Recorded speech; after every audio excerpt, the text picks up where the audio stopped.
Hello, and welcome back to another episode of Critical Reactions with your host, Bryan. This week, our theme is going to be comfy music, which is a bit of a subjective term, but I asked my patrons what kind of music they like to listen to feel comfier, to feel comfortable. And we have 5 songs this week that were voted on in the polls based on those suggestions. That's what we're going to be looking at this week. I don't know if there's going to be anything that ties all the songs together thematically, but these are suggestions from people who find this music comfortable to listen to really just lean back into a chair and relax and find comfort in listening to this. So we're going to start off today with Radiohead's Nude, and let's see what's going on here.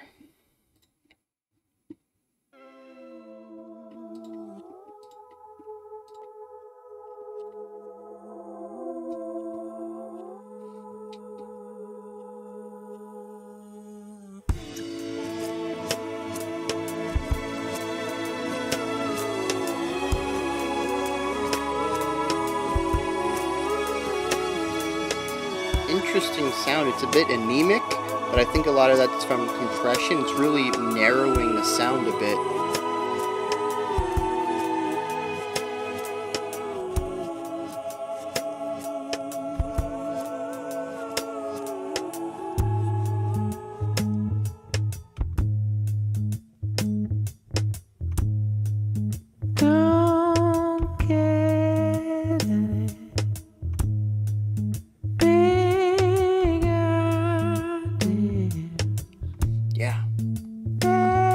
The song's called Nude. I was really hoping we'd have aspects of vulnerability.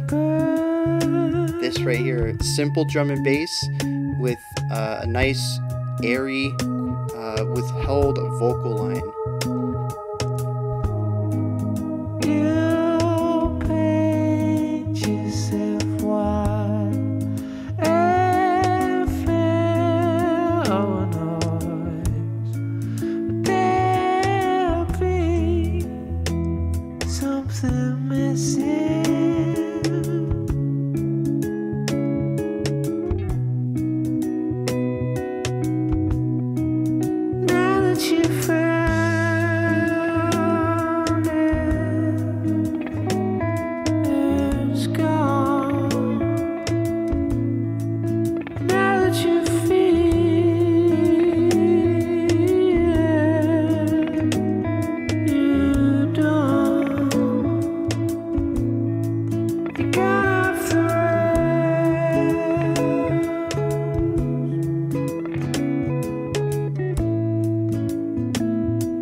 Very interesting lower choir sound in the background. Oh, strings actually, not choir.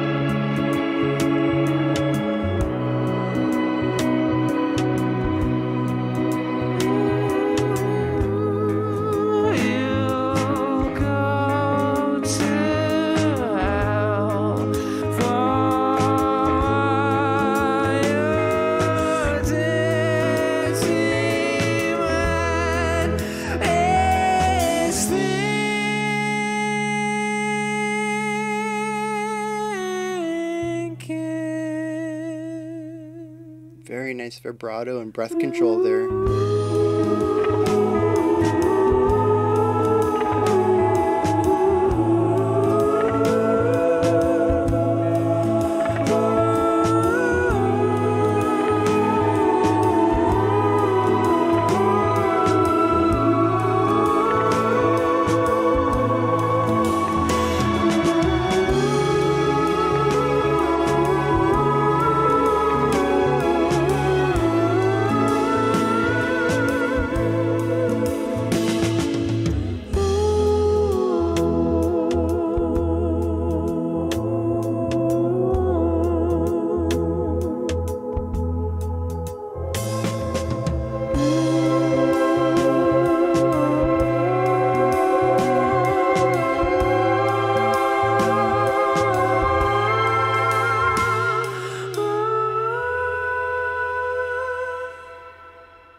I think I'm gonna need some lyrics on this one, but I don't know if that's gonna help. I don't know how on point these guys usually are for well, not on point. I mean how literal they typically are in their lyrical aspect. Because as I mentioned before, breaking down poetry is not something I can do as well as I can break down music. Let's see, radio.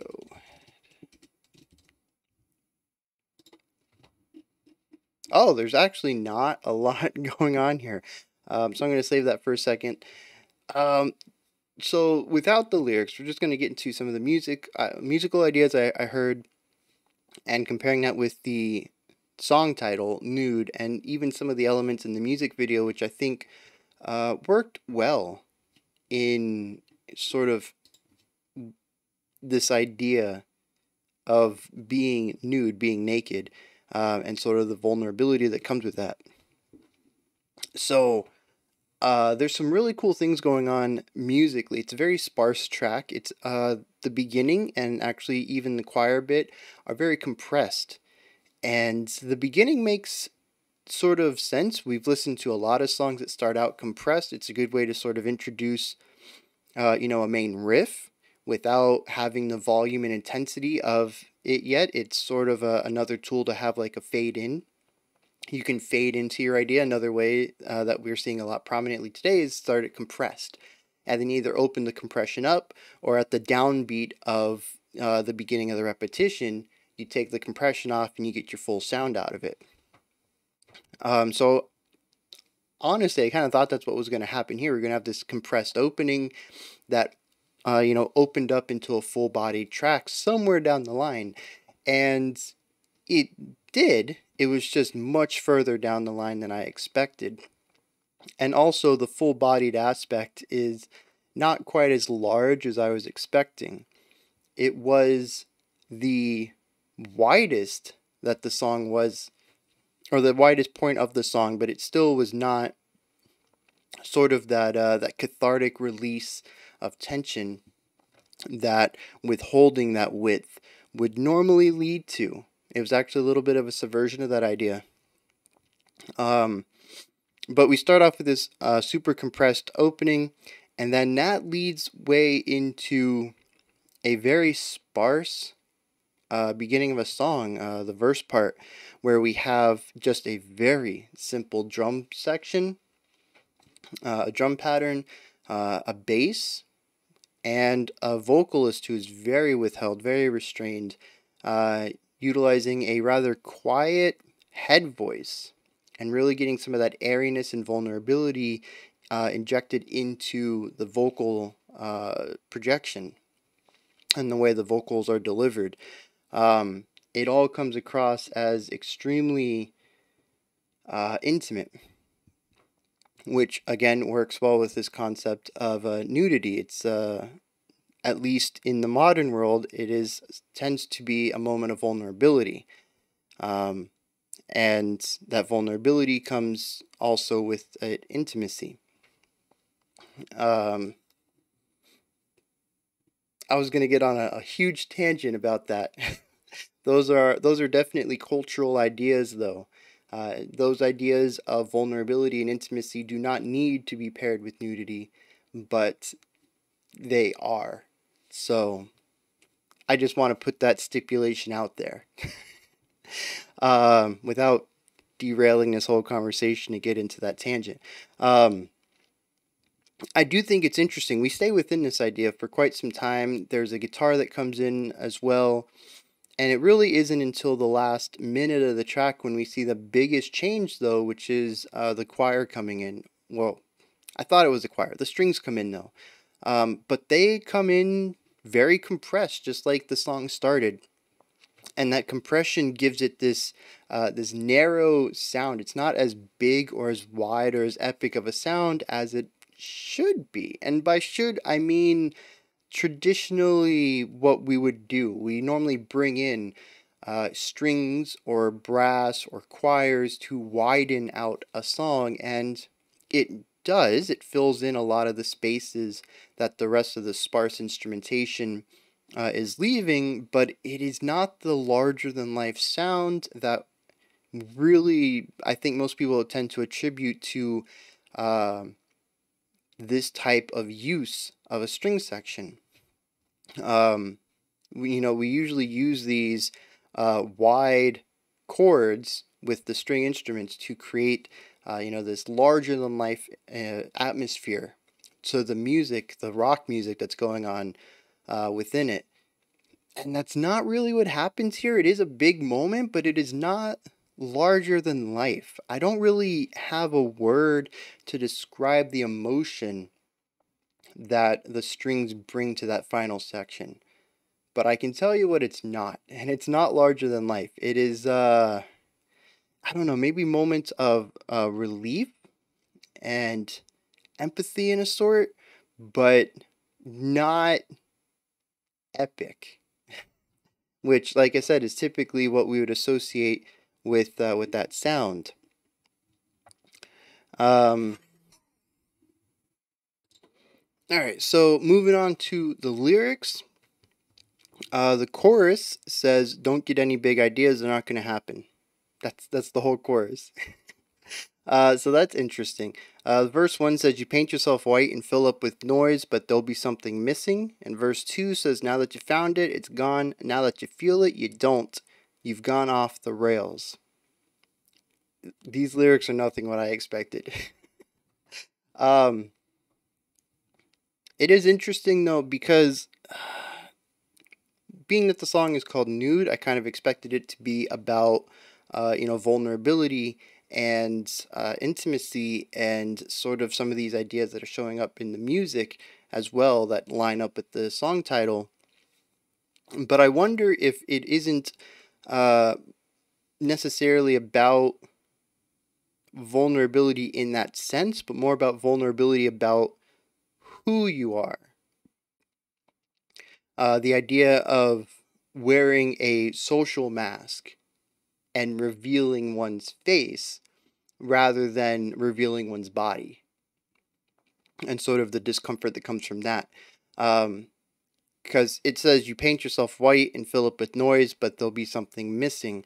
I'm not quite sure what the painting yourself white is. Maybe it's an allusion to, purity of sorts. You showcase, on the outside, you showcase that you're this person, but on the inside, you're not. And if you let somebody see who you are on the inside, there's that intimacy, there's that discomfort of having to reveal an aspect that you don't usually do, or that you don't usually show people. Now that you found it, it's gone. Now that you feel it, you don't. You've gone off the rails. I'm not connecting anything there, so I might be just grasping at straws with this verse 1, especially since it kind of doesn't line up with the "don't get any big ideas, they're not going to happen." And then the final line is, "You'll go to hell for what your dirty mind is thinking," which kind of leads me back to the physical nudity and physical intimacy. So, I don't know. There's definitely a bit more metaphor in the lyrics, but I wonder if I'm on to something with that verse 1. I don't know.